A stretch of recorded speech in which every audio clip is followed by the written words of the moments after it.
গুম কমিশন যেটি করা হয়েছে তাদেরকে নাকি স্বাধীনভাবে কাজ করতে দেওয়া হচ্ছে না। আজকে যে ঘটনা, এই ঘটনার সাথে আমাদের ব্যক্তিগত অভিজ্ঞতার অনেক মিল রয়েছে। 18ই জুলাই যখন আন্দোলন বন্ধ করার জন্য আমাদেরকে উঠিয়ে নিয়ে যাওয়া হয় এবং রাষ্ট্রীয় ব্যবস্থাপনায় একটা নাটক মঞ্চস্থ করা হয় যে আমরা আন্দোলন বন্ধ করে দিয়েছি, এবং সাংবাদিক ডেকে নিয়ে এসে আমাদের বক্তব্যকে কেটে দিয়ে সেখানে আন্দোলন বন্ধ করে দেওয়া প্রচার করা হয়। এবং আমাদেরকে এই যে সেলগুলো, এগুলো আমাদের খুব পরিচিত, একই টাইপের। মৎস্য ভবনের কাছে একটা ছিল, সেখানে 2 দিন আটকে রাখা হয়। কিচেন রুমে আটকে রাখা হয়, সেখানে আমাদেরকে ফিজিক্যালি ভার্বালি ঘন্টার পর ঘন্টা প্রায় 2.5 দিন নির্ঘুমভাবে টর্চার করা হয় এবং আমাদেরকে বাধ্য করা হয় একরকম যে আমরা যেন আন্দোলন বন্ধ করে দিয়েছি সেই বার্তাটি দিতে, কিন্তু আমরা সেটি করিনি।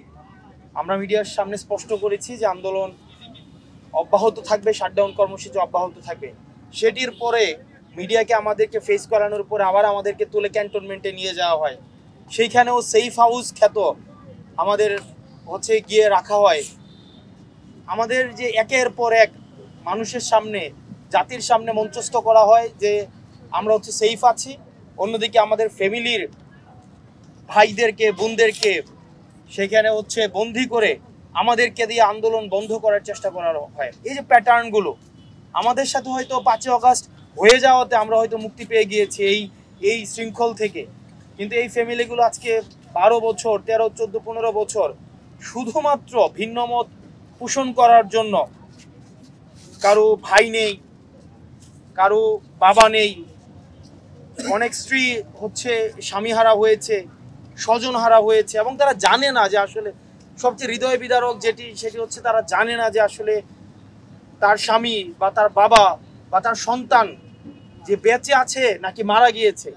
এই নিশ্চয়তাটা তাদের নেই, অনিশ্চয়তার মধ্যে কাটাতে হয়। অনেকে তুলাপাদের সাথে কথা বলছিলাম যে বাসায় যখন কলিং বেল দেওয়া হয় প্রত্যেকের মনে হয় যে এখন হয়তো বাসায় ফিরে আসছে।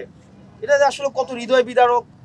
রাষ্ট্রীয় ব্যবস্থাপনা সবচেয়ে দুঃখজনক। রাষ্ট্র নাগরিকের প্রোটেক্ট করবে, সেই জায়গায় রাষ্ট্র রক্ষকের ভূমিকা পালন না করে রাষ্ট্র নিজেই ভক্ষকের ভূমিকা পালন করেছে, এবং সেটা দীর্ঘদিন।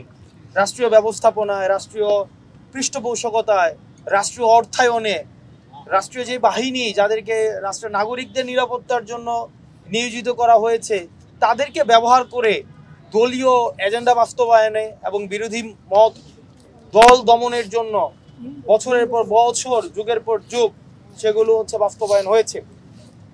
আমরা 5ই আগস্ট পরবর্তী সময়ে এই ধরনের সংস্কৃতির আর পুনরাবৃত্তি চাই না। যারা এই গুম সার্ভাইভালের মধ্য দিয়ে গিয়েছে, যারা এখনো সন্ধান পাচ্ছে না, সরকারের রাষ্ট্র একটা বায়বীয় বিষয়।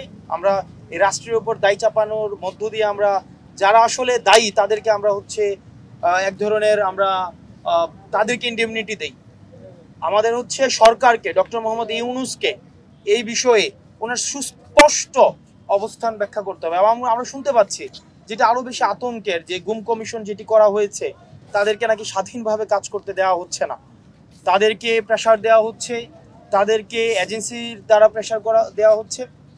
আমরা এজেন্সিগুলো বা রাষ্ট্রের প্রতিষ্ঠানগুলোর বিরুদ্ধে না, আমরা সেগুলো সংস্কার চাই।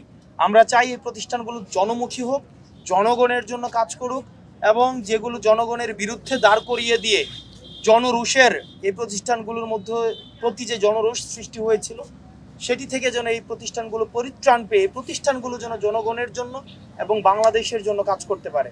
এবং সেটির জন্য ডক্টর মোহাম্মদ ইউনূসের সুস্পষ্ট আমাদের রুটম্যাপ, পলিসি সেগুলো প্রকাশ করতে হবে। করছি, দেখছি, করা হয়েছে, কমিশন করে দিয়ে সেগুলো থেকে যদি উনি দায় নিতে চায় তাহলে সময়, কাল, জনগণ তাকে এই দায় থেকে মুক্তি দিবে কিনা। হয়তো উনি চলে যাবেন, নির্বাচন দিবেন, একটি নির্বাচন পট পরিবর্তনের মধ্য দিয়ে ক্ষমতা হস্তান্তরিত হবে, কিন্তু ইতিহাস, জনগণ, এই গুমের যারা শিকার হয়েছেন সেই ফ্যামিলিগুলো ওনাকে এই দায় থেকে কখনোই মুক্তি দিবে না।